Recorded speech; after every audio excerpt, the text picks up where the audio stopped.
자식에게 집을 주고 석 달 만에 문 밖으로 쫓겨났습니다. 어머니, 여긴 이제 저희 집이에요. 나가주세요. 울산의 박미경 할머니가 며느리에게서 들은 말입니다. 평생 모은 3억짜리 아파트를 아들에게 선물한 지 석 달 만이었습니다. 할머니는 그날 밤 짐을 쌌습니다. 30년 살던 집이었습니다. 현관문을 나서며 뒤돌아본 거실. 아들이 태어나고 자란 그 공간이었는데 지금 할머니는 월세 고시원에 살고 있습니다. 6평 남짓한 방에서 화장실도 공용이에요. 자신의 이름으로 된 집에서 쫓겨난 채로 말이죠. 이게 남의 이야기 같으세요? 절대 아닙니다. 요즘 똑똑한 부모들은 자식에게 미리 유산을 안 준다고 하는데요. 그 대신 이렇게 한다고 합니다. 오늘은 똑똑한 노후 준비를 위한 재산 상속 실전법에 대해 말씀드리겠습니다. 먼저 구독과 좋아요는 큰 힘이 됩니다. 생전에 유산을 준 부모 10명 중 6명이 비슷한 배신을 경험했다고 조사됐습니다.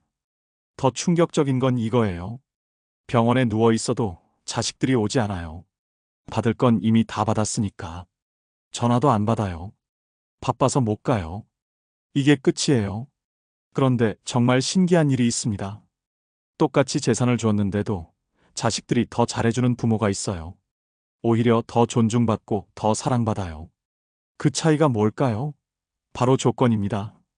재산은 줬지만 주도권은 안 뺏겼어요. 사랑은 줘도 주도권은 지킨 겁니다. 부모로서 마지막 권위를 포기하지 않았어요. 강원도 춘천의 이순자 할머니 이야기예요. 4억짜리 땅을 두 아들에게 나눠줬는데 조건을 걸었어요. 매월 2회 방문, 병원 갈 때 동행, 명절은 꼭 함께, 위반하면 증여 취소. 처음엔 아들들이 발끈했어요. 엄마, 우리 못 믿으세요? 할머니는 단호했어요. 믿음이랑 약속은 달라. 서로 편하자고 정하는 거야. 3년 지난 지금 어떻게 됐을까요? 아들들이 조건보다 더 잘해줘요. 방문은 주 2회로 늘었고, 용돈도 따로 챙겨드려요. 할머니는 웃어요. 조건 걸어놨더니 애들이 더 잘해줘. 여러분이라면 어떻게 하시겠습니까? 그냥 주시겠습니까? 아니면 조건을 달겠습니까? 왜 재산을 다 주면 관계가 끝날까요? 가족 심리학자들이 밝혀낸 4가지 이유가 있어요. 첫 번째, 심리적 종료감입니다. 부모는 이제 시작이라 생각해요. 자식 편하게 해줬으니 이제부터 더 잘해주겠지. 하지만 자녀는 정반대로 생각해요. 이미 끝났다고 느껴요. 받을 만큼 다 받았다는 안도감이 의무감을 지워버립니다. 대구의 김영자 할머니가 그랬어요. 두 아들에게 집 한 채씩 넘겼어요. 그러면 이제 효도 경쟁이라도 할 줄 알았죠. 그런데 큰아들은 그 집을 바로 팔아버렸어요. 사업 자금이 필요하다면서. 작은 아들은 아예 연락을 끊었어요. 형이 더 받았으니 형이 모셔라. 결국 할머니는 혼자 월세방에 살고 있어요. 두 채 집 준 보람이 뭐예요? 연세대학교에서 3년간 추적 조사한 결과가 있어요. 생전 증여 후 6개월 이내에 부모 자녀 만나는 횟수가 평균 40% 줄어든다고 나왔어요. 받고 나면 만날 이유가 사라진다는 거죠. 두 번째, 약함이 드러나는 순간의 진실입니다. 건강할 땐 괜찮아 보이던 자녀들이 부모가 병들면 본심을 드러내요. 바빠서 못 가요. 엄마가 너무 예민하신 것 같아요. 병원비는 누가 내요? 이런 말들이 쏟아져 나와요. 정작 부모가 준 돈으로는 해외여행을 가고 명품을 사면서 말이에요. 인천의 한 할머니는 이렇게 말했어요. 내가 준 돈으로 하와이 가면서 내 병실엔 발도 안 들여놔. 더 슬픈 건 형제들끼리 책임을 떠넘긴다는 거예요. 형이 집 받았잖아. 동생은 현금 받았잖아. 서로 미루기만 하고 정작 부모는 아무도 안 챙겨요. 서울시 어르신 상담센터 통계를 보면 형제가 있는 집에서 부모 방임률이 혼자 자식보다 20%나 높아요. 자식이 많을수록 더 외로워진다는 역설이죠. 세 번째, 법적 권리와 심리적 권리는 함께 이동합니다. 명의가 바뀌는 순간 발언권도 사라져요. 부모는 여전히 내 집이라 생각하지만 자녀는 내 마음대로 할 수 있는 내 집이라 생각해요. 대법원 판례를 봐도 명확해요. 명의 이전이 끝나면 증여자가 임의로 회수하거나 사용을 제한할 수 없어요. 완전히 남의 것이 되는 거예요. 부모 마음과 법적 현실이 다른 거죠. 네 번째, 감정과 현실의 괴리입니다. 부모는 사랑의 표현으로 줬지만 자녀는 당연한 권리로 받아들여요. 고마움보다 부담이 먼저 생기고 그 부담이 거리를 만들어요. 이제 뭘 해야 하지? 엄마가 뭘 원하시는 거지? 이런 생각들이 스트레스가 되는 거예요. 그래서 아예 피하게 돼요. 안 보면 부담도 없으니까. 이게 바로 현실이에요. 하지만 완전히 다른 결과를 만드는 방법이 있어요. 하지만 완전히 다른 길도 있습니다. 경기도 안양의 이정숙 할머니를 보세요. 5억 원짜리 상가를 큰아들에게 줬어요. 단 계약서를 썼어요. A4 용지 한 장에 명확하게 매월 생활비 80만 원 입금하기, 병원 갈 때마다 동행하기, 명절은 꼭 함께 보내기. 이 조건들을 어기면 증여 계약 취소. 아들은 처음엔 서운해했어요. 엄마, 저를 못 믿으세요? 형식적으로 이런 걸 왜 해요? 할머니는 단호했어요. 믿음과 약속은 달라. 서로 편하자고 정하는 거야. 나도 네가 부담스럽지 않게 명확히 하고 싶어. 3년이 지난 지금 어떻게 됐을까요? 놀라운 변화가 일어났어요. 아들이 약속보다 훨씬 더 잘해줘요. 생활비는 100만 원으로 늘려줬어요. 명절 선물도 따로 챙겨줘요. 병원 동행은 물론이고 주말마다 안부 전화까지 해요. 아들 말이 뭔지 아세요? 기준이 있으니까 오히려 편해요. 뭘 해드려야 할지 명확하잖아요. 이전엔 뭘 해야 할지 몰라서 늘 미안했거든요. 며느리도 마찬가지예요. 어머님이 조건을 정해주셔서 정말 감사해요. 괜히 눈치 보지 않고 정해진 대로 하면 되니까 마음이 편해요. 부산의 윤춘자 할머니는 더 재미있게 했어요. 4억짜리 아파트를 두 딸에게 나눠주면서 점수제를 만들었어요. 안부 전화 10점, 병원 동행 20점, 함께 식사 30점. 연말의 점수에 따라서 용돈을 차등 지급해요. 100만 원부터 300만 원까지. 두 딸은 이제 엄마에게 잘해주려고 서로 경쟁해요. 할머니는 웃어요. 애들이 나한테 잘해주려고 경쟁하니까 내가 여왕 된 기분이야. 이전엔 서로 미루기만 했는데 이젠 서로 하겠다고 해. 광주의 최순덕 할머니는 손자 교육까지 조건에 넣었어요. 손자 성적이 올라야 할머니 용돈도 올라간다. 결과는 며느리가 손자 공부까지 더 신경 쓰게 됐답니다. 어머님 용돈 받으려면 아이 공부를 시켜야죠. 전주의 박영희 할머니는 좀 더 강하게 했어요. 병원 동행 3번 연속 안 오면 집 다시 내 이름으로 돌려받는다. 아들이 정말 바빠서 못 온 적이 있었는데 미리 연락하고 대신 며느리가 왔어요. 규칙이 있으니까 서로 배려하게 된 거죠. 대한법무사협회에서 조사한 결과가 있어요. 조건부 증여 계약을 한 가정의 91%가 가족관계가 개선됐다고 답했어요. 자녀들 반응도 놀라워요. 처음엔 서운했지만 지금은 명확해서 좋다는 답이 83%예요. 요즘 젊은 세대들은 오히려 조건을 선호한대요. 애매한 상황에서 눈치 보는 것보다 명확한 기준이 있는 게 편하다고 해요. 여러분은 어떻게 생각하십니까? 조건을 다는 게 사랑을 줄이는 걸까요? 아니면 오히려 지키는 걸까요? 재산과 관계를 동시에 지키는 세 가지 방패가 있습니다. 이 세 가지만 알아도 여러분의 노후가 완전히 달라질 거예요. 첫 번째 방패, 조건부 증여입니다.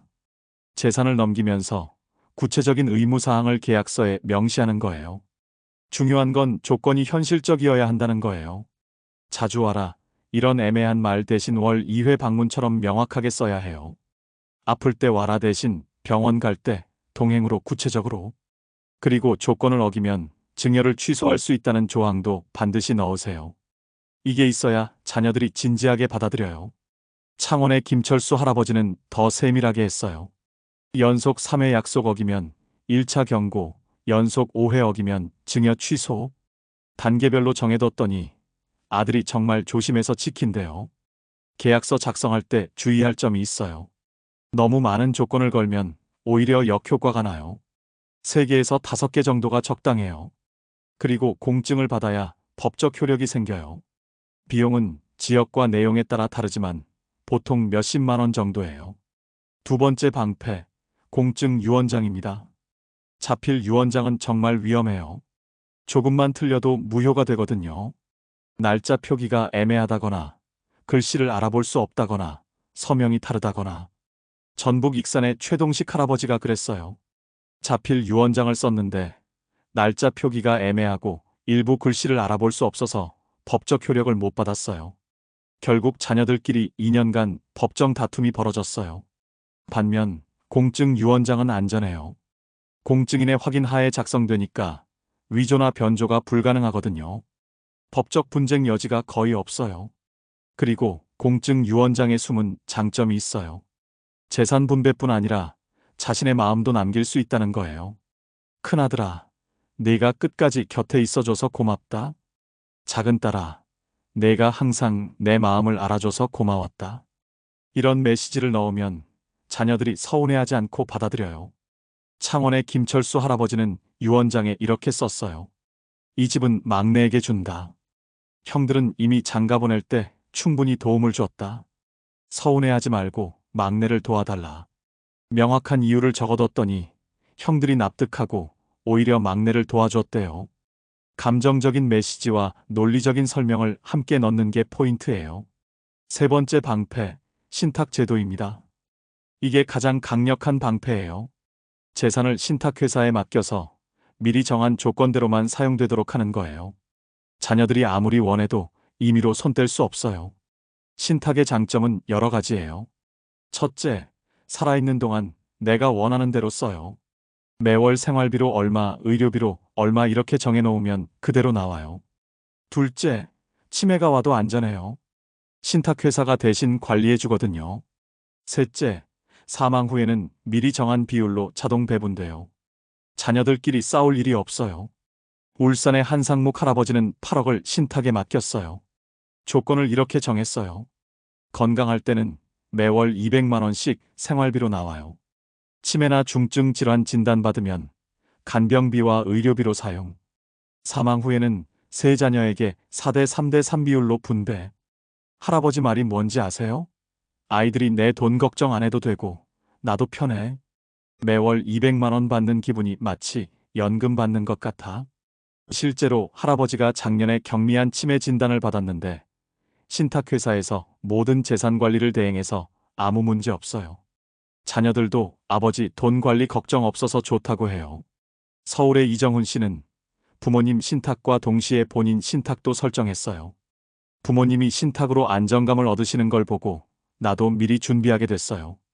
우리 아이들에게도 똑같은 방식으로 할 생각이에요. 신탁은 이제 부자들만의 제도가 아니에요. 중산층도 충분히 활용할 수 있어요. 비용은 규모와 조건에 따라 다르지만 전문가와 상담받아 보시기 바라요. 지금 당장 시작할 수 있는 실전 5단계 로드맵을 알려드릴게요. 이 순서대로만 하시면 여러분도 성공할 수 있어요. 1단계, 자산지도를 작성하세요. 지금 이 자리에서 종이 한 장 꺼내서 써보세요. 부동산부터 시작해요. 집, 땅, 상가 등의 주소와 현재 시세를 적어보세요. 그 다음 금융자산이에요. 예금, 적금, 보험, 주식, 채권 등 모든 계좌를 빠짐없이 적으세요. 연금도 정리해야 해요. 국민연금, 퇴직연금, 개인연금 수령액을 계산해 보세요. 마지막으로 부채예요. 대출, 보증, 신용카드 사용액까지 모두 포함하세요. 이렇게 하면 진짜 순자산이 얼마인지 정확히 알 수 있어요. 경남 창원의 박철수 할아버지는 이 과정에서 큰 깨달음을 얻었어요. 아, 내가 생각보다 의료비가 많이 들겠구나. 당뇨와 고혈압 때문에 앞으로 상당한 치료비가 예상됐거든요. 그래서 절반만 증여하고 절반은 본인 치료비로 남겨뒀어요. 현명한 선택이었죠. 2단계, 건강상태 정밀 점검입니다. 현재 복용 중인 약물 리스트를 만드세요. 진단받은 모든 질병을 적어보세요. 그리고 가족력을 확인하세요. 부모나 형제 중에 치매, 중풍, 암 등의 병력이 있다면 미리 대비해야 해요. 예상 의료비도 계산해 보세요. 보험으로 커버되지 않는 부분이 얼마나 될지.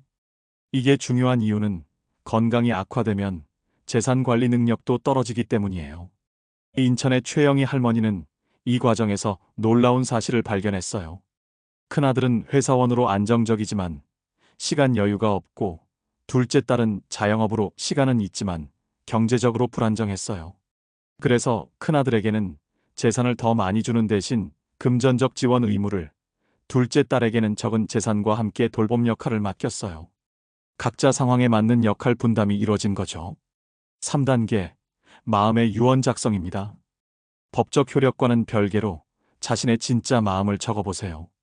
누구에게 무엇을 주고 싶은지, 왜 그런 결정을 내렸는지, 자녀들에게 정말 바라는 점은 무엇인지 솔직하게 써보세요. 예를 들어 이런 식으로요. 이 집은 큰아들에게 준다. 아플 때마다 옆에 있어줬기 때문이다. 둘째는 현금을 준다. 사업하는데 도움이 되길 바란다. 막내는 아직 어리니까 교육비로 쓰길 바란다. 이런 내용들이 나중에 정식 유언장을 쓸 때 기초 자료가 돼요. 그리고 자녀들도 부모 마음을 이해하게 되죠. 4단계, 전문가 상담 받으세요. 혼자서 모든 걸 결정하려고 하지 마세요. 법무사, 변호사, 세무사, 신탁 전문가와 상담받아서 자신의 상황에 맞는 최적의 방법을 찾으세요. 상담비가 아깝다고 생각하시면 안 돼요. 잘못 결정했다가 나중에 손해보는 게 훨씬 커요. 대전의 김순자 할머니는 이렇게 말했어요. 전문가와 1시간 상담한 게 혼자 한 달 고민한 것보다 나았어요. 처음엔 단순 증여만 생각했는데 상담 후에 신탁과 유언장을 조합한 복합 설계로 바꿨거든요. 요즘은 지자체 복지센터에서도 무료 상담을 해줘요. 꼭 활용해 보세요. 5단계, 자녀와의 대화입니다. 이게 가장 어렵지만 가장 중요한 단계예요. 어떻게 시작해야 할까요? 이렇게 말해보세요. 엄마가 너희들과 마지막까지 좋은 관계로 지내고 싶어서 이런 준비를 하는 거야. 이건 돈 문제가 아니라 우리 가족이 끝까지 사랑하며 지내는 방법에 대한 이야기야. 조건을 거는 것이 불신이 아니라 서로를 위한 배려라는 점을 강조하세요. 광주의 이정선 할머니는 처음엔 자녀들이 당황했다고 해요. 하지만 차근차근 설명하니까 이해해줬대요. 조건이 있으면 서로 편할 것 같아요라고 자녀들이 먼저 말했다고 해요. 중요한 건 가족회의를 정기적으로 하는 거예요. 1년에 한두 번씩 모여서 계약 내용을 점검하고 필요하면 수정하세요. 상황이 바뀌면 조건도 바뀔 수 있거든요. 제주도의 김영철 할아버지는 작년에 둘째 아들의 직장 이전으로 방문 조건을 수정했어요. 살아있는 계약이 되어야 해. 융통성도 있어야지. 이런 식으로 하면 자녀들도 부담스러워하지 않아요. 여러분, 평생 가족을 위해 살아오셨습니다. 남편을 위해서, 아내를 위해서, 자식들을 위해서. 새벽부터 밤늦게까지 일하면서 가족을 먹여 살렸죠. 아이들 학비 대려고 밤잠 못 자며 일했어요. 결혼시킬 때도 집 한 채 마련해 주려고 평생 저축했고요. 정말 고생 많이 하셨어요. 이제는 남은 시간만큼은 자신을 위해 쓰셔도 됩니다. 자격이 충분해요. 재산을 지키는 건 욕심이 아니에요. 마지막까지 존중받으며 살 권리예요. 인간으로서 당연한 권리입니다. 요즘 세상이 많이 바뀌었어요. 무조건 주는 사랑이 배신으로 돌아오는 시대예요. 착하게만 살면 호구가 되는 세상이에요. 자식이라고 다를까요? 아니에요.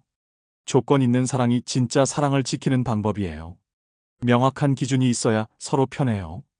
애매하면 오해가 생기고 갈등이 생겨요. 준비된 부모만이 행복한 노후를 만들 수 있어요. 이제는 자녀가 아니라 내가 내 삶을 책임져야 해요. 자식 눈치 보면서 살 나이가 아니에요. 당당하게 사세요. 여러분이 그럴 자격이 있어요. 사랑은 줘도 주도권은 지키셔야 합니다. 이게 진짜 지혜로운 부모의 모습이에요. 단단한 준비가 결국 나를 지키고 내가 사랑했던 사람들까지 함께 지켜줍니다. 강원도 속초의 78세 조순돌 할아버지를 보세요. 5년 전 조건부 증여를 실행한 후 지금 완전히 다른 인생을 살고 계세요. 매월 들어오는 생활비로 취미 활동을 하고 자녀들과의 관계도 더욱 돈독해졌어요. 내가 주도권을 놓지 않으니까 애들도 나를 함부로 안 대해. 오히려 더 존중해줘. 할아버지의 변화가 정말 놀라워요. 이전엔 자녀들 눈치를 보며 조심스럽게 지냈는데 이제는 당당해요. 아들이 약속을 어기면 계약 위반이야라고 말할 수 있고 딸이 무리한 요구를 하면 그건 계약에 없어라고 거절할 수 있어요. 경계가 명확해지니까 오히려 관계가 편해진 거예요. 전남 목포의 김정희 할머니도 마찬가지예요. 신탁을 통해 재산을 관리하면서 처음으로 진짜 내 돈을 갖게 됐다고 말해요. 이전엔 아이들 주려고 아끼고 모았는데 이젠 내가 쓰려고 관리해. 마음가짐이 완전히 달라졌어. 할머니는 신탁 수익으로 매월 요가 강습을 받고 친구들과 여행도 다녀요. 자녀들도 어머니가 행복해 하시니까 우리도 기분이 좋다고 말해요. 이런 변화의 핵심은 경제적 독립이에요. 서울대 노인학과에서 연구한 결과에 따르면 경제적 주도권을 유지하는 노인일수록 정신건강과 가족관계가 좋다고 나와 있어요. 돈을 다 주고 의존적 관계가 되면 서로에게 부담이 되지만 상호 독립적 관계를 유지하면 건강한 가족관계가 가능하다는 거예요. 반대로 준비하지 않은 어른들의 현실은 어떨까요? 부산의 한 요양원에서 만난 이모 할머니 80세의 이야기예요. 집도 땅도 다 줬는데 애들이 안 와. 명절에도 얼굴 보기 힘들어. 할머니가 눈물을 글썽이며 말해요. 그때 조건을 걸어뒀어야 했는데 괜한 사랑만 믿고 다 줘버렸어. 통계가 이를 뒷받침해요. 보건복지부 최신 조사에 따르면 조건 없이 재산을 증여한 노인의 43%가 자녀와의 관계에 불만족한다고 답했어요. 반면 조건부 증여한 노인은 88%가 만족한다고 응답했어요. 준비 유무에 따라 노후가 완전히 달라지는 거예요. 이건 재산을 지키는 이야기이면서 무엇보다 나의 마음, 나의 품격, 나의 마지막까지 지키는 일입니다.